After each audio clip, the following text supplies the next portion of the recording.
নমস্কার বন্ধুরা, তিন শাশুড়ি বৌমা রান্নাঘরে আপনাদের স্বাগত। আজকে বানিয়েছি পটলের পকোড়া। কিভাবে বানিয়েছি চলুন দেখে নিই।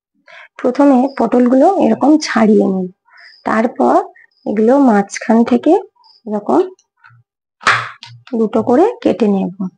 তারপর কিছুটা অংশ বাদ রেখে এরকম করে অল্প অল্প করে কেটে নেব।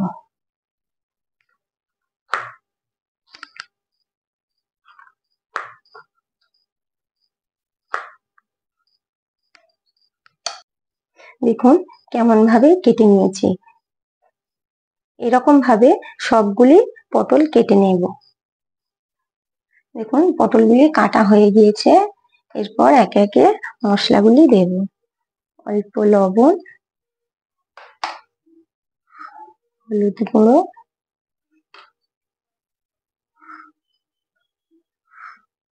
লঙ্কার গুঁড়ো, আদা রসুন বাটা দিয়ে এগুলিকে ভালো করে মেখে নেব।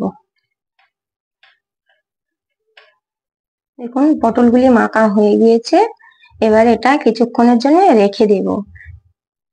এরপর একটা পাত্রে একটু বেসন নিয়ে নিলাম, ওর মধ্যে একটা ফাটানো ডিম দিয়ে দিলাম। আবারও যে মশলাগুলি দেওয়া হয়েছিল, একটু রসুন বাটা, একটু লবণ, হলুদ গুঁড়ো, লঙ্কার গুঁড়ো, জিরে ধনে গুঁড়ো দিয়ে ভালো করে অল্প অল্প করে জল দিয়ে এটাকে মেশাতে হবে।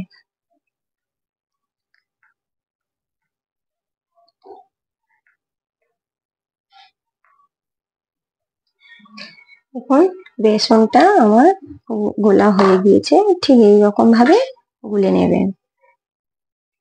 এরপর কড়াইতে তেল দিয়ে তেলটা ভালো করে গরম করে নেব।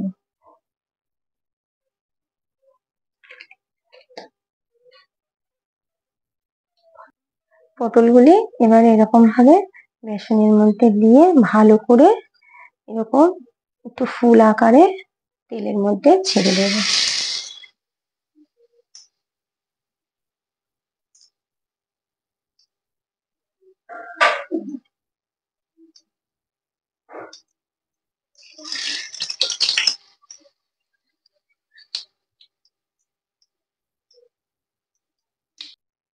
এই পটলগুলি সব দেওয়া হয়ে গেছে।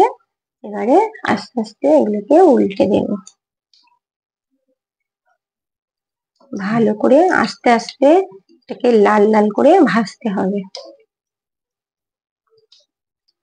দেখুন ভাজা হয়ে গিয়েছে। এবার আমি এগুলো তুলে নেব।